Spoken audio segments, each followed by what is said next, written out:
Hey everyone, welcome back to Product Critique. Today, we're diving into a brand new smartwatch from Fitbit designed specifically for kids, the Fitbit Ace LTE. It's not just about fitness tracking but also about keeping tabs on your child's location and communication. Let's see if it's worth your consideration.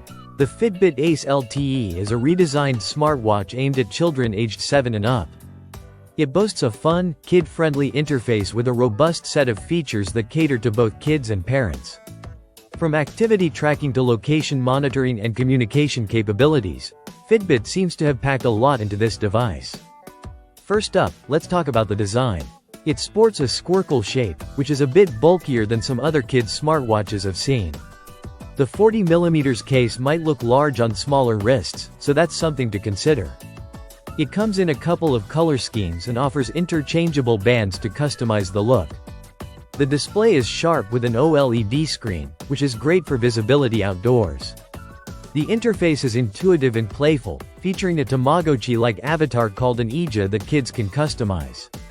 There are on-screen games that encourage physical activity, tying in nicely with Fitbit's goal of keeping kids moving. Now, let's dive into the features. The Ace LTE connects via 4G LTE, which allows for location tracking and limited communication via the Fitbit Ace app. Parents can control who can contact their child through the watch, ensuring safety and security.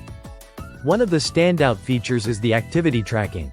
It goes beyond just step counting to include active minutes and specific activities like climbing or running. The on-screen games are designed to reward physical activity, which is a smart way to keep kids engaged and being active.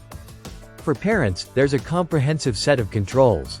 You can track your child's location, set up school time to limit distractions during class, and manage who can communicate with your child through the watch. It's reassuring to see these robust parental controls integrated into the device. Battery life is a concern for many parents, and the Ace LTE offers around 16 hours on a full charge. While this should get your child through the day, it does require nightly charging, which might be a bit cumbersome for some families. In conclusion, the Fitbit Ace LTE seems like a well-rounded choice for parents looking to introduce their kids to smartwatches with added safety features. The combination of fitness tracking, communication capabilities, and parental controls makes it a compelling option in the market. That wraps up our review of the Fitbit Ace LTE. If you found this video helpful, don't forget to like, comment, and subscribe to Product Critique for more reviews like this. Thanks for watching, and I'll see you in the next one.